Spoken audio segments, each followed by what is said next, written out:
With YouTube attacking alternative media, please consider supporting the channel via Patreon for just $1 per month. Link below.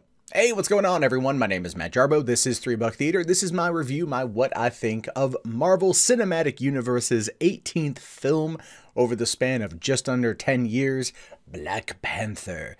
Now, this Ryan Coogler directed film is epic. It is awesome. It is a lot of fun, and definitely one that I'm glad I saw in IMAX last night. In fact, I'm rocking my Black Panther shirt that I bought over there at Regal Cinemas when they were offering up a promotion on this thing. It was like 20 bucks for the shirt and a large popcorn. I was already planning on getting fatter with the popcorn. I figured I'd toss in the extra coin, get myself the shirt as a commemorative experience, because I wasn't too sure what to think going into this movie. The politics surrounding Black Panther, in terms of like all the identity politic nonsense, wasn't really affecting my opinion on it, but it was still like, oh God, please don't be bad.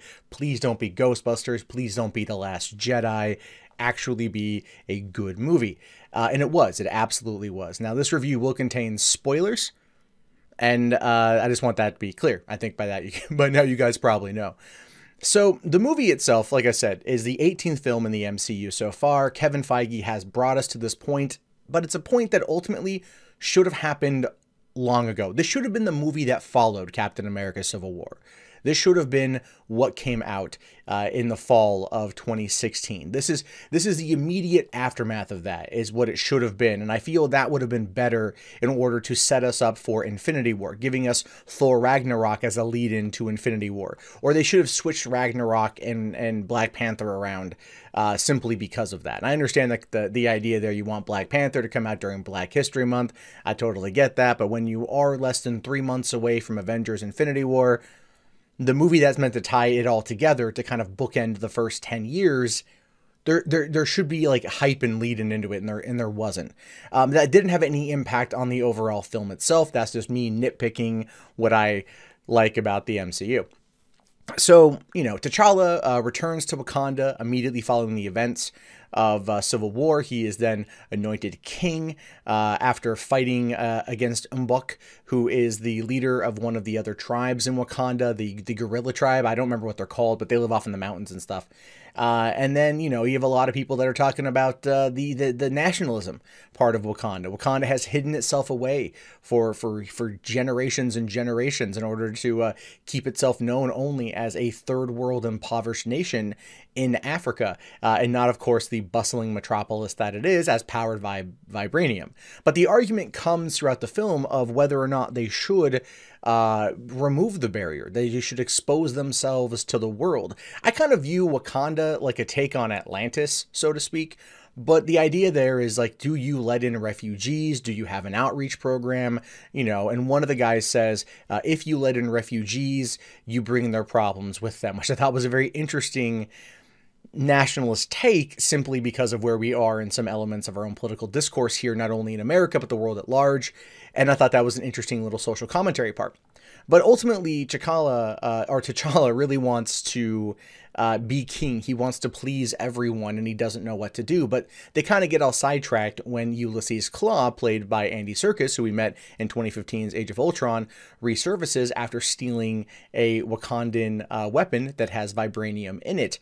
And they decide to go to South Korea in order to apprehend him while trying to sell to a couple Americans. And this is where they do a casino scene that ultimately, in my opinion, is way better than anything involving the Kento bite on Star Wars. Even my dad said the exact same thing after the movie.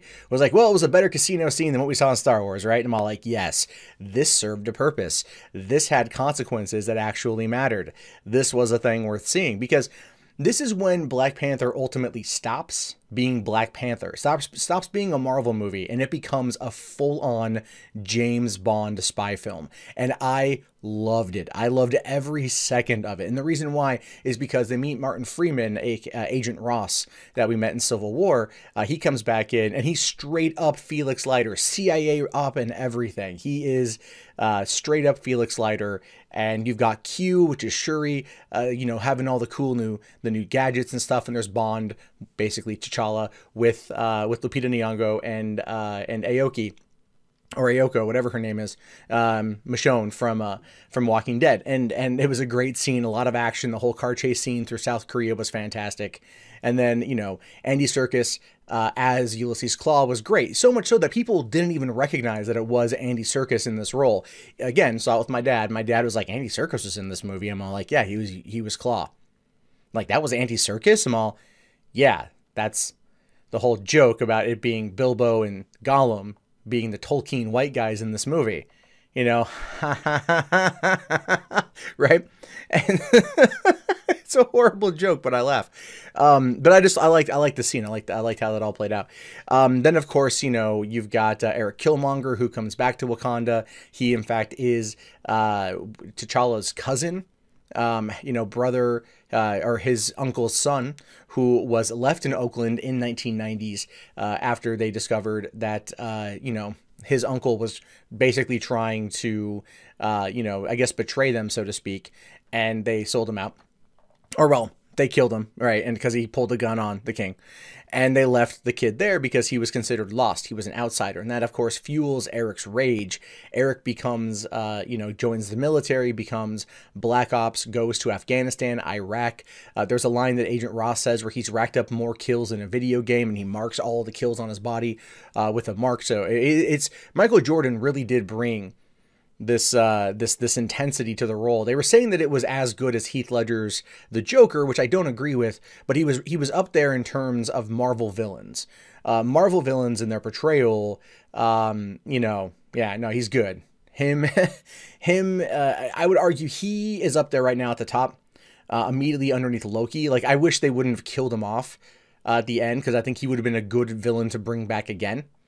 And they could still fix this with the retcon this with the time stones from Infinity War if they wanted to, and they really, really should, because his entire complex as a character was that he felt ousted by this country, this tribe he didn't know, and he looks at the rest of the world and basically looks at Wakanda as being this isolationist nation that could have helped its people, i.e. Black people around the world, and that's why he wants to take over, which he does by defeating T'Challa, and then becomes king, and then ultimately wants to send off all of these guns and weapons to all parts of the world in order to basically allow Black people or oppressed people to take back from the oppressors. And it's an interesting play, right? Yeah, he ultimately wants world domination based upon his anger. And so, but it still really kind of worked with what they were trying to do. And then, of course, like the final battle sequence happens and they fight. But the cool thing here is, and this is what the movie did that no other movie has ever had before. And I'm talking like vibranium armored battle rhinos. Yes, it's as awesome as it sounds. I loved the battle rhinos. I was like, oh my God, they called in, I was like literally on the edge of my seat, like, ah, they called in battle rhinos. That's so cool. And they're just tearing people up and stuff, having a good old time running around. And like the final fight scene was good. A lot of CG, which I understand completely. A lot of CG that was there, but still really good stuff. Then of course, the fight, they battle each other. They end up winning, then at the end of the movie, T'Challa then, opens up Wakanda to the world, wants to offer resources, become more of an outreach program, provide aid, and share, right? Because he comes to the UN and he does this whole thing about one tribe and everything else. And there are people out there that have been trying to say like that T'Challa was Black Trump, which is in no way even remotely accurate. Because if he was Black Trump, then Trump would not want the wall at this point. Again, politics aside, people have been trying to really interject their politics into this film, which don't need to be there. But it's a good, solid movie that I will honestly say that even though the movie stars Chadwick Boseman as T'Challa, the real stars in the movie are its women. You've got Letitia Wright as Shuri, who was awesome. Danai Gurira, I never pronounced her last name properly. Michonne from Walking Dead was fantastic. Lupita Nyong'o was also fantastic. Angela Bassett was great. You had a lot of really strong, powerful women, female characters in this movie. And what I liked about this, it wasn't like at no point in time did anyone sit there and go, you can't do this because you're a woman, or they go, well, I'm doing this because I'm a woman. Identity politics played no part in this film. And that I think was by direct design, if not by by Ryan Coogler and the writer, then definitely by Kevin Feige, by saying, look, you can touch upon these issues, which they should, because it does, you know, play into the overall theme. But at the same time, you should not rely on it as a plot point, as a trope, as a device, as a MacGuffin. None of it. Let it lay where it lays and then play it. But the thing is, there's a lot of humor, there's a lot of heart, there's a lot of fun, there's a lot of action. The movie is good. As far as MCU movies go, it's up there. I mean, it is legitimately up there, and that is because it's that good. And it did everything it needed to do. It set out to accomplish what it set out to accomplish. Again, my complaint pretty much boils down to I would have liked to have seen maybe a bit more of the political side of things with T'Challa, because he starts off kind of as a I don't want to say an ethno-nationalist, but definitely a nationalist, because that's what he's been taught to believe. But at the same time, he really wants to, like, you know, he's seen the world now. He's seen more things. He wants to help. And that's cool. I like to see more of the socio-political side of it.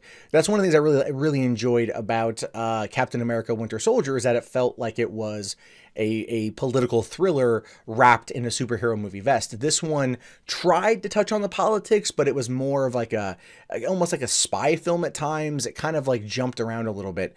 And there was no other reference to the greater MCU outside of, you know, Agent Ross as well as Claw. Other than that, there was nothing. You know, there was really nothing that was there. And well, outside of one of the stingers, which has you know, Sebastian Stan, Bucky Barnes, waking up in Wakanda, and there's one other reference to him in the movie too.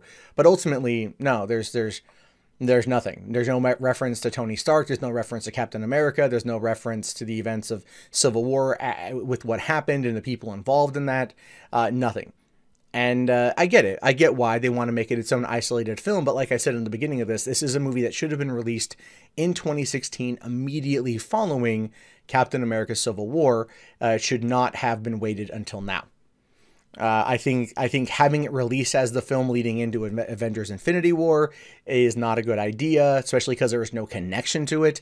Again, I understand why they did it the way they did it, and the movie's looking to clean up at the box office, as it absolutely should, but ultimately, that's where it lies. And here's the thing, I liked it. I can't wait to buy it on Blu-ray when it comes out, and I can't wait to, when the time comes, to marathon the MCU movies, as will happen leading into the release of Avengers Infinity War. With any luck, this will be out, and I will be going through each and every one, and I'm looking forward to wrapping it up with Black Panther, because it's a movie that if, you know, I would like to raise my daughter on watching simply by looking at the characters, the female characters, and go, this is what you can aspire to be, provided you want to put your mind to it. You know, the idea there. And not because they're women, but because they're sure of themselves, they're sure of their abilities, and their gender identity never comes into play as being a positive or a negative.